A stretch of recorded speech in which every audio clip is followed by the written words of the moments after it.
क्या आपने कभी इतिहास की उस खौफनाक रात के बारे में सुना है जब दुनिया की सबसे ताकतवर मुगल सेना अपने ही जीते हुए किले के अंदर कैद होकर भूख से तड़प रही थी।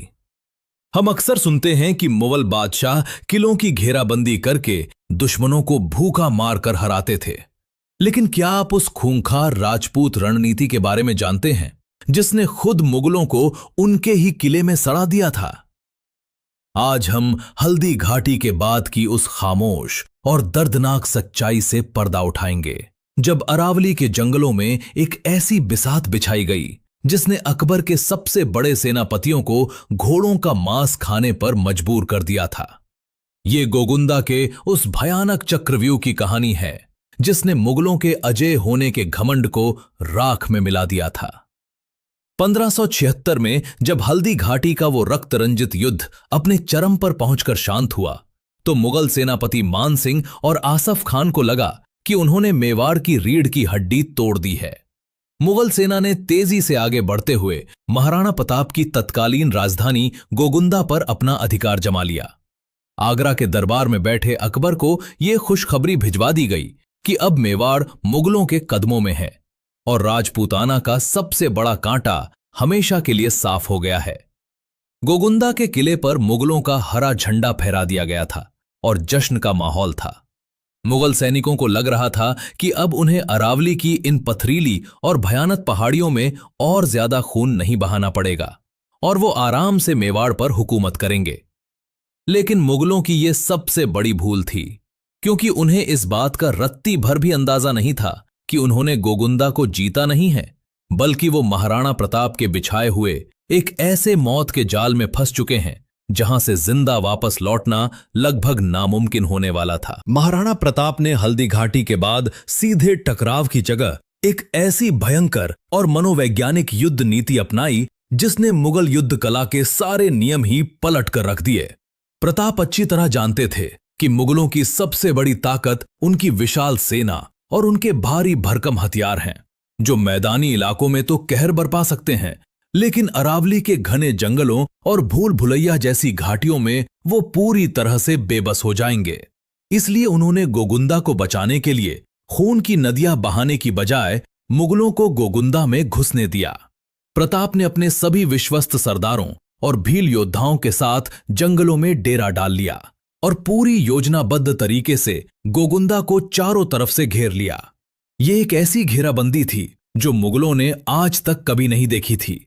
आमतौर पर मुगल किलों के बाहर बैठकर अंदर वालों को भूखा मारते थे, लेकिन प्रताप ने गोगुंदा के बाहर जंगलों में बैठकर किले के अंदर मौजूद हजारों मुगल सैनिकों की सांसें अटका दी थीं। प्रताप की इस खामोश घेराबंदी ने मुगल छावनी में एक अजीब सी दहशत फैला दी थी। प्रताप ने अपनी सबसे घातक स्कॉच्ड अर्थ यानी झुलसी हुई धरती की नीति को लागू कर दिया था।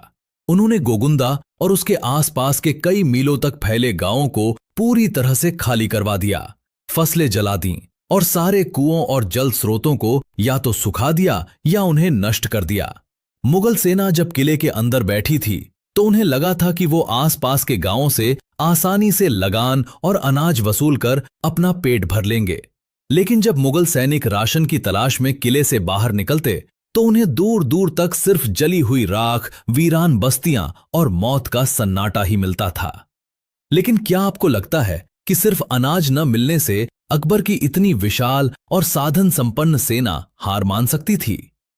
आखिर अरावली के उन बीहड़ जंगलों में प्रताप के भील योद्धाओं ने ऐसा क्या कहर बरपाया कि मुगल सैनिकों ने किले के बाहर कदम रखने तक से तौबा कर ली थी। मुगलों की रसद को काटने का वो खौफनाक तरीका क्या था जिसने आगरा तक हड़कंप मचा दिया था? मुगलों का सबसे बड़ा खौफ बन चुके थे राणा प्रताप के वफादार और खूंखार भील योद्धा, जो अरावली के चप्पे चप्पे से वाकिफ थे। इन भील योद्धाओं ने गोगुंदा की तरफ आने वाले सभी रास्तों, घाटियों और पगडंडियों पर पूरी तरह से नाकाबंदी कर दी थी। अजमेर या आगरा से जो भी राशन, हथियार या संदेशवाहक गोगुंदा की तरफ मुगल सेना के लिए भेजा जाता था, वो कभी अपनी मंजिल तक नहीं पहुंच पाता था। अरावली के घने जंगलों में छिपे प्रताप के सैनिक मुगल काफिलों पर अचानक मौत बनकर टूट पड़ते थे। वो मुगलों का सारा अनाज लूट लेते उनके हथियार छीन लेते और मुगल सैनिकों की लाशों को वही जंगलों में सड़ने के लिए छोड़ देते। गोगुंदा के किले के अंदर बैठे मान सिंह और आसफ खान को आगरा से कोई भी मदद नहीं मिल पा रही थी। उनका बाहरी दुनिया से संपर्क पूरी तरह से कट चुका था। ये एक ऐसा मनोवैज्ञानिक चक्रव्यूह था जिसमें मुगल सेना किले के अंदर तो सुरक्षित थी, लेकिन भूख और प्यास उन्हें तिल तिल कर मार रही थी। धीरे धीरे गोगुंदा के किले के अंदर मुगल सेना का सारा राशन खत्म होने लगा। जो मुगल सैनिक हल्दी घाटी में अपनी तलवारों का घमंड दिखा रहे थे, वो अब अन्न के एक एक दाने के लिए तरसने लगे थे। स्थिति इतनी ज्यादा भयावह हो गई थी कि मुगल छावनी में भूखमरी फैल गई। शाही खानदान के लोग और बड़े बड़े मनसबदार जो कभी सोने और चांदी के बर्तनों में 56 भोग खाते थे, उन्हें अब उबले हुए पत्ते और जंगली फल खाकर अपना पेट भरना पड़ रहा था। जब जंगली फल भी खत्म हो गए तो मुगल सैनिकों ने मजबूरी में अपने ही उन अरबी घोड़ों और जानवरों को काटना और खाना शुरू कर दिया, जिन पर बैठकर वो बड़ी शान से मेवाड़ फतह करने आए थे। घोड़ों और ऊंटों का मांस खाकर मुगल सैनिकों में कई तरह की बीमारियां और महामारियां फैलने लगीं। किले के अंदर हर तरफ लाशें बिछने लगी थीं और मौत का ऐसा तांडव मच रहा था जिसकी कल्पना अकबर ने अपने सबसे बुरे सपनों में भी नहीं की होगी। गोगुंदा का किला मुगलों के लिए एक आलीशान कब्रगाह बन चुका था। मुगल सेनापति मान सिंह और आसफ खान के लिए ये एक बहुत बड़ी शर्मिंदगी और हार का क्षण था। वो न तो किले से बाहर निकलकर लड़ सकते थे और न ही अंदर रहकर अपनी सेना को बचा सकते थे। जब भी कोई मुगल टुकड़ी किले से बाहर निकलने की कोशिश करती तो जंगलों में छिपे राजपूत और भील योद्धा उन पर तीरों और भालों की बारिश कर देते थे। मुगलों के अंदर प्रताप का ऐसा खौफ बैठ गया था कि वो गोगुंदा के किले की ऊंची दीवारों के पीछे छिपकर अपनी जान की भीख मांगने लगे थे। उनकी वो सारी हेकड़ी और साम्राज्य का गुरूर मेवाड़ की उस कठोर मिट्टी में मिल चुका था। ये सिर्फ एक सैन्य हार नहीं थी, बल्कि ये मुगलों की आत्मा को तोड़ देने वाली एक भयंकर मनोवैज्ञानिक पराजय थी। लेकिन क्या ये सब कुछ यहीं खत्म हो गया था? आखिर एक ऐसा वक्त भी आया जब अकबर को खुद अपने सबसे काबिल सेनापतियों पर से भरोसा उठ गया था। गोगुंदा की इस दर्दनाक हालत की खबर जब अकबर के कानों तक पहुंची तो उसका वो घमंड कैसे चूर चूर हुआ था। जब गोगुंदा में मुगल सेना की भुखमरी, मौतों और इस खौफनाक घेराबंदी की खबरें किसी तरह आगरा दरबार में बादशाह अकबर तक पहुंची तो वो आग बबूला हो गया। अकबर को इस बात पर बिल्कुल यकीन नहीं हो रहा था कि उसकी इतनी विशाल और अजेय सेना अरावली के मुट्ठी भर राजपूतों और भीलों के सामने इस तरह से बेबस हो सकती है। अकबर ने मान सिंह और आसफ खान की इस भयानक नाकामी को अपनी व्यक्तिगत बेइज्जती माना। उसने तुरंत एक फरमान जारी किया और दोनों सेनापतियों को मुगल दरबार में पेश होने से ही रोक दिया। इतिहासकार अबुल फजल ने भी इस बात का जिक्र किया है कि अकबर मान सिंह से इतना ज्यादा नाराज था कि उसने कई महीनों तक उनकी शक्ल तक नहीं देखी थी। मुगल दरबार में मान सिंह का रुतबा रातों रात खाक में मिल गया था। अकबर को अब यह समझ में आने लगा था कि मेवाड़ के लोगों की रगों में जो स्वाधीनता का खून दौड़ रहा है, उसे वो तलवार या दहशत के बल पर कभी भी ठंडा नहीं कर सकता। गोगुंदा में महीनों तक चली इस भयंकर भुखमरी, महामारियों और राजपूतों के खौफनाक हमलों के बाद आखिरकार मुगल सेना का सब्र जवाब दे गया। जब उनके पास जीने की कोई उम्मीद नहीं बची और किले के अंदर लाशों के ढेर लगने लगे, तो मुगल सेनापतियों ने अपनी जान बचाने के लिए एक बेहद शर्मनाक फैसला लिया। उन्होंने रात के अंधेरे में एक कायरों की तरह गोगुंदा के किले को खाली करना शुरू कर दिया।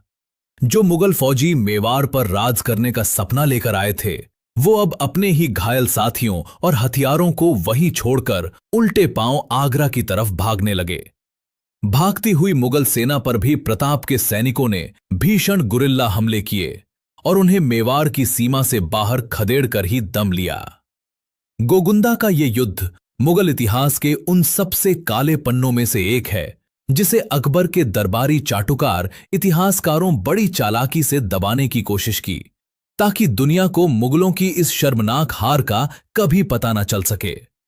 गोगुंदा की इस खामोश लेकिन प्रलयंकारी विजय ने महाराणा प्रताप को एक ऐसे रणनीतिकार के रूप में स्थापित कर दिया जिसकी बराबरी उस दौर में कोई नहीं कर सकता था।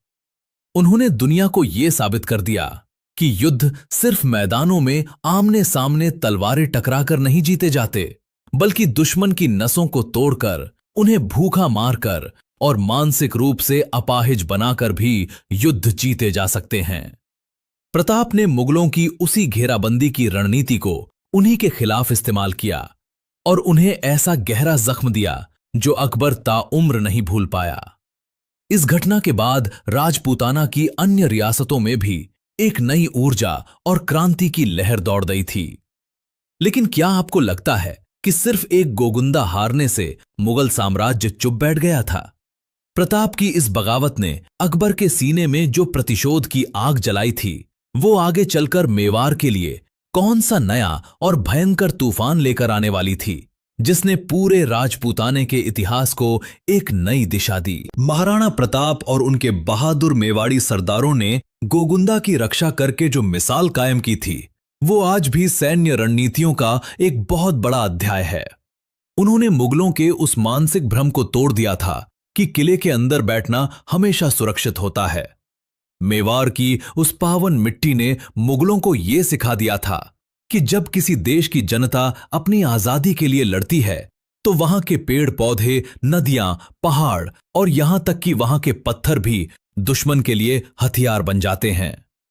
गोगुंदा के इस लंबे और खौफनाक संघर्ष ने मुगल सेना के उस अजेय होने के मिथक को पूरी तरह से चकनाचूर कर दिया था और उन्हें यह बता दिया था कि वो भारत के कुछ हिस्सों पर तो राज कर सकते हैं, लेकिन मेवाड़ियों के स्वाभिमान और महाराणा प्रताप के अडिग संकल्प को वो कभी अपनी जूतियों के नीचे नहीं रौंद सकते। गोगुंदा का वो वीरान किला आज भी प्रताप के उस अदम्य साहस की खामोश गवाही देता है। दोस्तों, गोगुंदा के इस भूले हुए इतिहास ने हमें ये सिखाया है कि बुद्धिमानी और दृढ़ निश्चय से किसी भी बड़ी से बड़ी ताकत को घुटनों पर लाया जा सकता है। अगर आपको महाराणा प्रताप की ये खौफनाक और अचूक रणनीति पसंद आई हो तो इस वीडियो को तुरंत लाइक करें और हमारे चैनल को सब्सक्राइब जरूर करें। कमेंट्स में जय महाराणा या जय मेवाड़ लिखना बिल्कुल मत भूलना। हम जल्द ही लौटेंगे इतिहास की एक और ऐसी ही रोंगटे खड़े कर देने वाली अनसुनी कहानी के साथ। तब तक के लिए धन्यवाद।